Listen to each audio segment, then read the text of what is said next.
जी तो मैंने इनको यही कहा, मैंने कहा चाहे लैंड मेरी हो चाहे किसी की भी, किसी के गांव की भी हो, 5 साल में अगर जैसा आपने मनाली में जो प्लांट जिसको कहते हैं वो कोई प्लांट है, वो कोई प्लांट नहीं है। वो जाओ और कूड़ा फेंक दो, तो 10 सालों में जैसे कि हम जो शहरों में देखते डेंगू और मलेरिया एक से बढ़ के वायरस हो रहा है, टीबी, तो वो तो हमारा तो यहाँ पे पूरा एक नर्क बन जाएगा रहने के लिए। मेरी मंशा है कि हमें फॉरेस्ट लैंड का ही कोई छोटा सा हिस्सा जो है दिया जाए, और उसमें जो है पंचायतें भी, रूरल और अर्बन पंचायतें भी अपना अपना सेग्रीगेट करके जो है वो वहां तक पहुंचाए, और पंचायतों को भी जो इसमें एक हिस्सा ले, सारे पंचायतें मिलकर।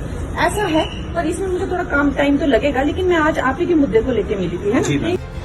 हिमाचल प्रदेश की मंडी संसदीय सीट से भाजपा सांसद कंगना रनौत ने आज लोगों से मिला। स्थानीय लोगों से मिलकर लोगों ने जहां उनके समक्ष अपने मुद्दे रखे, तो वहीं कचरे की समस्या को लेकर सांसद कंगना रनौत ने उन्हें आश्वासन भी दिया।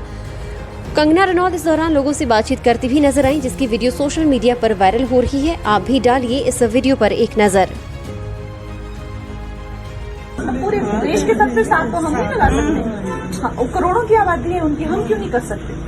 तो उन्होंने कहा कि कुल्लू में लैंड, तो मैंने कहा कुल्लू में लैंड तो गवर्नमेंट से उस लैंड की डिमांड करेंगे, क्योंकि फॉरेस्ट में जब लोग जनता नहीं देना चाहे तो किसी लैंड छीन तो सकते हैं। तो आप हमें फॉरेस्ट में लैंड दो गवर्नमेंट से। मैंने कहा बताओ तो सही मुद्दे क्या है आपके, प्रैक्टिकली आपको बताना पड़ेगा ना। वो कहा कि हम ऐसे फंसे। मैंने कहा कोई बात नहीं, ये उनसे मैंने कुछ मांगे हैं पेपर के, क्या कहाँ पे ये मामला पूरा फंसा हुआ कुल्लू का। मनाली में तो जमीन अरेंज हो जाएगी, मणिकर्ण में भी हो गई, कुल्लू में जो जमीन की प्रॉब्लम है, तो इस जमीन की प्रॉब्लम को लेके हम संसद में मुद्दा उठाएंगे। कोई लैंड आइडेंटिफाई की हुई है, लगवाई में की हुई अच्छा, है। अभिषेक राय जी हैं। तो मैंने इनको यही कहा, मैंने कहा चाहे लैंड मेरी हो चाहे किसी की भी, किसी के गांव की भी हो, 5 साल में अगर जैसा आपने मनाली में जो प्लांट जिसको कहते हैं वो कोई प्लांट है, वो कोई प्लांट नहीं है। वो जाओ और कूड़ा फेंक दो, तो 10 सालों में जैसे कि हम जो शहरों में देखते डेंगू और मलेरिया एक से बढ़ के वायरस हो रहा है, टीबी, तो वो तो हमारा तो यहाँ पे पूरा एक नर्क बन जाएगा रहने के लिए। अभी मैम जो साइट आइडेंटिफाई की है, वहाँ पर अभी कुल्लू शहर में सबसे पहला मॉल बना है। वहाँ पे इतने सारे रेजिडेंट्स हैं, कम्यूटर्स हैं, वहाँ पे डेली 400 बसेस की एंट्री है, और वहीं पर ही अभी लगाने जा रहे हैं, तो वहाँ तो बहुत बड़ी प्रॉब्लम हो जाएगी। वो पार्क है, नेहरू पार्क है वो। नहीं तो देखिए, मैंने वही कहा कि अगर वहाँ पे नहीं है, क्या दशहरे में 5 देवते भी बैठते, देवतों का स्थान भी है, तो वो तो खैर इन्होंने जो कहा कुल्लू में, इन्होंने मुझे जो कहा है, उन्होंने कहा कि कोई लैंड आइडेंटिफाई नहीं हो पा रहा है, तो जो मुझे डीसी ने, मैं आपको वो बता रही हूँ। अगर ऐसा कुछ है तो आप हमें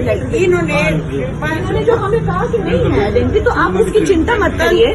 आप कोई अफवाह करिए, सुझाव दिए कि यहाँ कोई गौशाला बनी है नीचे ना, अभी मतलब इमीडिएटली रात के लिए गौशाला को अगर वो पार्क के उधर ला देते, उस गौशाला में मैम इसके लिए छोटी सी रिक्वेस्ट है, अगर 3 महीने का एक्सटेंशन मिल जाता है, अभी मनाली में ही जैसे डंप हो रहा, 3 महीने के लिए मैं एक्सटेंशन होता है, तब तक इसको आइडेंटिफाई करते हैं, सब लोग मिलकर करेंगे, वार्ड मेंबर्स भी करेंगे, हम लोग भी करेंगे, सब लोग मिलकर। मुझे पहले तो इतनी जो इन्फॉर्मेशन मैंने इकट्ठी की है, पहले इसके साथ मैं पहले ले लेती हूँ ऊपर से, जो भी जितने भी हमारे रूरल डेवलपमेंट की मिनिस्ट्री हो गई या पर्यावरण से, मैं पूरा उनसे भी ये कर लेती हूँ।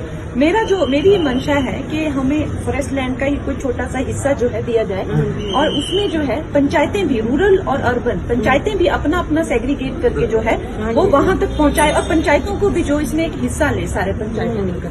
ऐसा है, पर इसमें मुझे थोड़ा काम टाइम तो लगेगा, लेकिन मैं आज आप ही के मुद्दे को लेकर मिली थी, है ना। जी। बाकी अगर आपको कोई भी अखिलेश जी को भेजिए आप, ठीक है, रंगोली जी को भेजिए आप, ठीक है ना, और मैं कुल्लू में भी आऊंगी। मैम अभी हमने ना फर्स्ट मॉल बनाया यहाँ पे।